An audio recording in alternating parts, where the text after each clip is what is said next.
जय शिवराय मित्रांनो, PM किसान सन्मान निधी योजनेअंतर्गत शेतकऱ्यांना जे वार्षिक 6,000 रुपये दिले जातात त्यामध्ये वाढ होणार का याची सविस्तर माहिती आज आपण या व्हिडिओच्या माध्यमातून जाणून घेणार आहोत।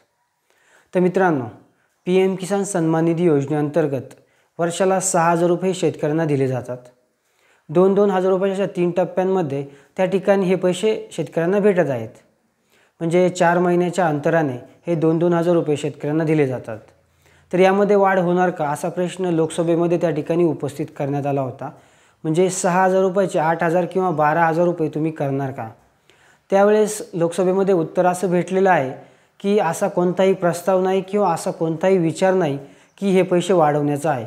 म्हणजे जे काय सन्मान निधी 6,000 रुपये दिला जातो तोच त्या ठिकाणी दिला जाणार आहे। वाढीव कोणताही 8,000 किंवा 12,000 रुपये हा केला जाणार नाही।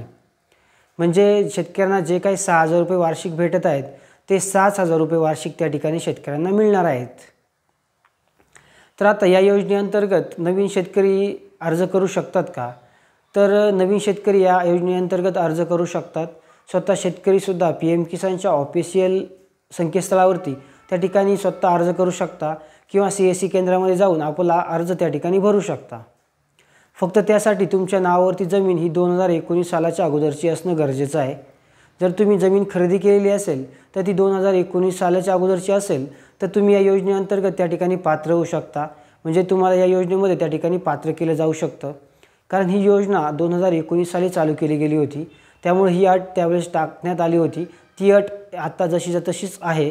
म्हणजे 2019 साली जर तुमच्या नावावर जमीन असेल तरच तुम्हाला या योजनेचा लाभ त्या ठिकाणी मिळणार आहे, अन्यथा तुम्हाला लाभ या योजनेचा मिळणार नाही। तर आता आत्तापर्यंत 18 हप्ते शेतकऱ्यांना मिळालेले आहेत। आता 19व्या हप्त्याचं वितरण पुढील काही दिवसांमध्ये शेतकऱ्यांना होऊन जाईल। पण त्या अगोदर तुम्ही तुमची KYC असेल, बँक सीडिंग असेल, ह्या गोष्टी तुम्ही तुमच्या क्लिअर करून घ्या। जर KYC केली नसेल तर KYC करून घ्या। तुमचे आधार सीडिंग झालेले नसेल तर आधार सीडिंग त्या ठिकाणी तुम्ही करून घ्या। तुमचा मोबाईल नंबर ॲक्टिव्ह नसेल तर तो मोबाईल नंबर त्या ठिकाणी ॲक्टिव्ह करून घ्या। किंवा तालुका स्तरावर असेल किंवा जिल्हा स्तरावरती असेल, आता नोडल अधिकाऱ्यांची नियुक्ती त्या ठिकाणी करण्यात आलेली आहे।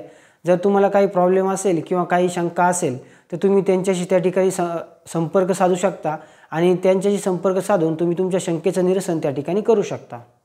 अशी महत्त्वपूर्ण माहिती होती मित्रांनो। व्हिडिओ आवडला असेल तर नक्की लाईक करा आणि आपल्या शेतकरी मित्रांना जरूर शेअर करा। धन्यवाद।